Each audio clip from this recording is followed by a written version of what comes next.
muito especial, que foi a Guerra da Cisplatina. Por que especial, Pro? Vamos entender?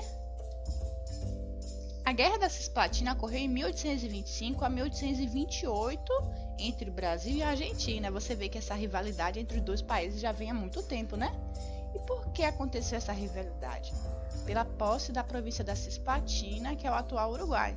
Então, você já ouviu falar, né? No Uruguai? Então, esse país antigamente era chamado de Cisplatina. E fica localizado numa área estratégica. A região sempre foi disputada pela coroa portuguesa e espanhola, né? Que eram essas pessoas que detinham poder naquela época, né? Que vinham colonizar aqui no nosso continente. Portugal foi o fundador da colônia do Sacramento, primeiro dono da Cisplatina. Então, vamos entender. Portugal foi ele que fundou, né? Essa colônia, que era chamada de Sacramento, antes de ser chamada de Cisplatina. Isso aconteceu em 1680. Mas o território passou a pertencer à Espanha, logo depois, em 1777, sendo então colonizado nos moldes espanhóis. Então, como essa província de Sacramento, essa colônia, né, foi colonizada pelos espanhóis logo depois de Portugal, olha só o que vai acontecer. Na época em que a coroa portuguesa se transferiu para o Brasil, Dom João VI incorporou novamente a região. Então, vamos entender. A província de Cisplatina pertencia à coroa portuguesa. Depois, começou a pertencer para a coroa espanhola. E quando Dom João VI voltou para o Brasil, ele novamente tomou de posse, né, essa região, que hoje a gente conhece como Uruguai. Em 1816, por razões políticas e econômicas, ele enviou tropas a Montevidéu, ocupando o território e nomeando como província de Cisplatina, certo? No reinado de Dom Pedro I, você já conhece muito bem, a gente já estudou sobre ele, em 1825 surgiu um movimento da libertação da província. Observe, a gente buscava a independência no Brasil, né?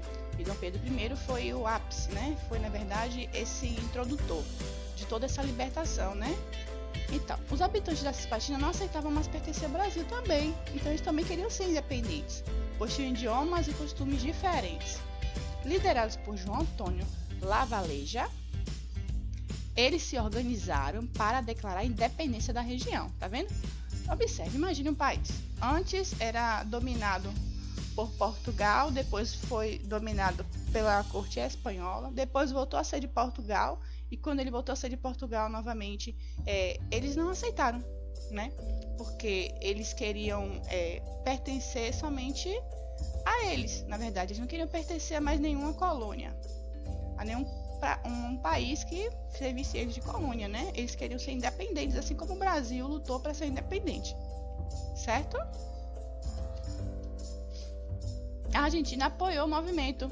Olha só, o que é que a Argentina tem a ver com isso? Vamos entender agora. Querida Argentina apoiou esse movimento da independência deles, né? Oferecendo política ou força política, suprimentos como alimentos, armas, tá? Porém, na realidade, os argentinos pretendiam anexar a Cisplatina logo que se libertasse do Brasil. Você vê que eles estavam ajudando, mas essa ajuda não era uma ajuda, né? Eles queriam para ganhar uma troca. Então, imaginou assim, vou ajudar eles a se libertarem do Brasil, né?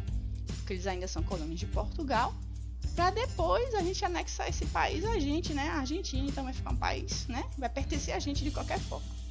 Reagindo à revolta, né? O governo brasileiro declarou guerra à Argentina. Claro, ela imaginou assim, ah, você está querendo apoiar eles para poder tomar eles para você. Foi isso que o Brasil pensou. Então, o Brasil declarou guerra, né, à Argentina também, e aos colonos descontentes. Ocorreram vários combates que obrigaram Dom Pedro I a gastar muito dinheiro público para poder financiar essa guerra civil. Então a guerra se tornou impopular. Por quê? Os brasileiros não apoiaram esse conflito, pois sabia que o governo aumentaria os impostos para financiar a guerra. Imagine, o Brasil já é um país grande, você sabe, né? E ele queria tomar, na verdade não queria perder a Cisplatina, né? Que era a colônia de Portugal e que também estava pertencendo ao Brasil. e não queria dobrar seu torcer para que a Argentina tomasse esse país para ele, né? Então, o povo, a população, não estava apoiando mais esse conflito, porque estava sobrando para a própria população os gastos, né, com essa guerra. Esse episódio desgastou ainda mais a imagem de Dom Pedro I, né? E foi nessa uma das causas, né, da abdicação de Dom Pedro, logo mais à frente, que a gente já estudou também. Esse dinheiro gasto nos combates desequilibrou a economia brasileira, já desfalcada com o valor gasto para o reconhecimento da independência do país. Então o Brasil gastou bastante, né, investindo nessa guerra.